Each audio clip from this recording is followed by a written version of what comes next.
Di teman-teman ada yang menafsirkan Allah turun, turunnya itu betul-betul turun ke langit dunia, turun. Dibatasi dengan tempat. Penafsiran itu menurut saya tidak tepat. Kalau antum ingin artikan sesuai hadis, jangan dibahas bagaimana caranya, sudah biarkan. Paling sederhana saja begini. Maaf ya, Papua dengan Lampung bedanya 2 jam. Duluan Papua. Kalau antum artikan hadis akhir malam dengan Allah turun, misal Allah turun ke dunia. Di situ ada. Ketika Allah turun di Papua, mana orang Lampung? Ketika Allah turun di Lampung, berarti meninggalkan Papua.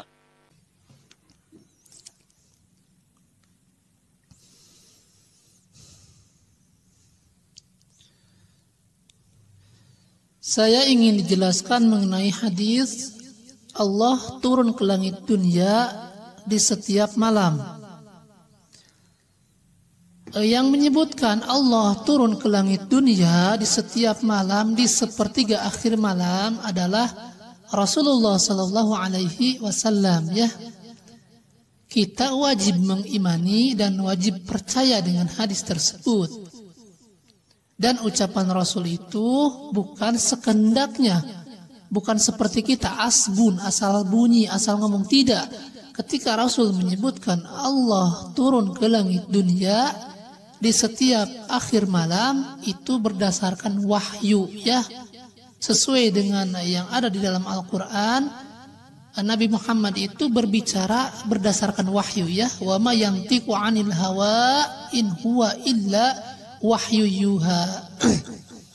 Jadi yang ada di dalam hadis tersebut, Rasul sallallahu subhanahu wa ta'ala turun ke langit dunia di setiap malam di sepertiga akhir malam. Tidak disebutkan yang turun itu ilmunya atau rahmatnya, tidak. Jadi kita mengimani sesuai yang ada di dalam hadis tersebut. Allah turun ke langit dunia di setiap malam di sepertiga akhir malam. Itu yang turun itu bukan ilmunya, bukan rahmatnya, tetapi memang Allah benar-benar turun ke langit dunia sesuai dengan lafaz di dalam hadis tersebut. Jadi kita tidak menambah-nambah dan tidak mengurangi, ya. Hadisnya kan seperti itu. Yanzilu Rabbuna tabaraka wa ta'ala kulla lailatin ila sama'id dunya hina yabqa thulusul lailil akhir. Kata Rasul sallallahu alaihi wasallam, Rabb kita Allah Subhanahu wa taala turun ke langit dunia di setiap malam di sepertiga akhir malam, ya. Barang siapa yang meminta aku akan kasih, barang siapa yang meminta ampunan aku akan ampuni, dan seterusnya, ya. Tetapi poin yang dibahas di sini, jadi kita mengartikan hadis tersebut sesuai dengan konteks lafaz hadisnya. Allah Subhanahu wa ta'ala turun ke langit dunia di setiap malam di sepertiga akhir malam, ya. Dan hadis tersebut sudah mencapai derajat mutawatir, ya. Artinya diriwayatkan oleh sahabat yang sangat banyak, kurang lebih ada 28 sahabat yang meriwayatkan hadis tersebut, ya. Yanzilu Rabbuna tabaraka wa ta'ala kulla lailatin ila sama'id dunya hina yabqa thulusul lailil akhir. Rabb kita Allah Subhanahu wa ta'ala turun ke langit dunia di setiap malam di sepertiga akhir malam. Jadi kita meyakini apa yang ada di dalam hadis tersebut. Kita wajib mengimani, ya. Wajib mengimani bahwa Allah turun ke langit dunia di setiap akhir malam, ya. Jika seseorang mengatakan yang turun itu ke langit dunia bukan Allah tetapi rahmatnya, terus bagaimana kita mendapatkan rahmat?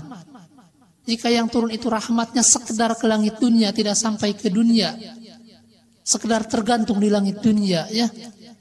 Jadi itu adalah pemahaman yang tidak sesuai dengan penjelasan para ulama. Bahkan seseorang pernah bertanya kepada Imam Ahmad bin Hanbal. Kata yang bertanya, wahai Imam, Allah itu turun ke langit dunia? Kata Imam Ahmad bin Hanbal, iya, turun ke langit dunia. Terus yang turun itu ilmunya atau apanya? Kata orang tersebut. Maka Imam Ahmad bin Hanbal marah, ya. Urusan apa kamu tanya-tanya masalah ini, ya? Kata Imam Ahmad bin Hanbal, kamu cukup meyakini bahwa yang turun itu Allah benar-benar turun ke langit dunia bila kaifin, tanpa difikirkan bagaimana turunnya Allah. Jadi yang jadi masalah sekarang ketika orang mendengar hadis Allah turun ke langit dunia di setiap malam, di sepertiga akhir malam. Dia membayangkan yang turunnya itu manusia, bukan Allah. Jika Allah turun di Lombok, berarti meninggalkan Papua. Itu terjadi di seorang da'i yang masyhur, ya. Jika Allah turun di Papua, berarti meninggalkan orang Lombok. Itu jadi dia membayangkan yang turunnya itu manusia, bukan Allah. Ya, bagi Allah itu mudah sekali, ya. Dalam satu waktu bisa melakukan beberapa perbuatan, itu sangat mudah sekali bagi Allah, ya. Jadi banyak ayat-ayat Al-Quran, hadis-hadis Nabi yang kita tidak bisa menerima dengan akal, tetapi diterima dengan imannya. Rasul Shallallahu Alaihi Wasallam melakukan Isra wal Mi'raj dari Mekah ke Palestina. Dari Palestina naik ke langit pertama, langit kedua, langit ketiga, sampai langit ketujuh, sampai ke Sidratul Muntaha. Kemudian diperlihatkan tentang surga, tentang neraka, turun lagi ke langit ke-7, naik lagi menawar kepada Allah agar diringankan, tidak 50 sholat, minta 45 sholat, turun lagi terus naik. Itu dalam waktu 1 malam. Itu masuk akal tidak? Tidaklah, tidak masuk akal. Dari bumi ke langit pertama itu jutaan tahun, bahkan miliaran tahun lamanya jika ditempuh dengan cahaya. Kemudian langit pertama dan langit kedua jaraknya lebih jauh daripada bumi dan langit pertama. Itu bagaimana? Perlu waktu berjuta-juta tahun itu. Tetapi Rasul menyelesaikan dengan 1 malam. Jika diterima dengan akal, itu tidak akan ketemu, ya. Tetapi jika diterima dengan iman, maka itu akan diimani, diyakini. Sama dengan hadis tersebut. Ketika Allah turun ke langit dunia di setiap akhir malam, antum jangan dipikirkan waktunya kan beda. Di kita sepertiga akhir malam, di tempat lain sudah subuh, di tempat lain baru jam 2, di tempat lain baru jam 12. Tidak bisa seperti itu, ya. Allah menjawab doa seorang hamba saja, miliaran, triliunan manusia Allah sanggup jawab dalam 1 waktu. Seperti saya kasih contoh, ketika seseorang mengucapkan surah Al-Fatihah di dalam sholat, itu Allah menjawab 1 ayat per ayat. Ketika seorang hamba mengucapkan Alhamdulillahirabbil alamin, idza qala al-'abdu alhamdulillahirabbil alamin, ketika seorang hamba mengucapkan Alhamdulillahirabbil alamin, maka Allah menjawab hamadani abdi, maka kata Allah, hambaku memujiku. Jadi setiap surah Al-Fatihah yang dibaca oleh seseorang ketika sholat, itu Allah menjawab, ya. Ketika seorang mengatakan Alhamdulillahirabbil alamin, Allah menjawab. Ketika seorang hamba mengucapkan Ar-Rahmanir-Rahim, Allah menjawab. Itu jika dipikirkan dengan akal, bagaimana orang yang sholat di masjid misalnya 1000 orang, itu membaca Al-Fatihahnya tidak sama, bagaimana Allah menjawab? Bagaimana jika di 10 masjid? Bagaimana jika di seluruh dunia berapa juta masjid, berapa miliar masjid? Kemudian kalau satu masjid 1000 orang, itu bagaimana? Kemudian ada orang yang munfarid sholatnya di rumah, itu bagaimana Allah menjawab? Yang bisa menjawab masalah tersebut adalah iman. Jadi Allah bisa menjawab doa seorang hamba ketika membaca surah Al-Fatihah, menjawab miliaran orang hanya dengan 1 waktu. Allah bisa, ya. Apalagi masalah-masalah seperti ini.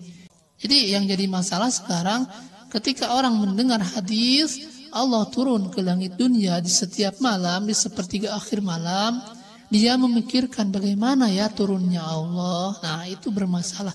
Jangan masuk ke ranah-ranah itu, ya.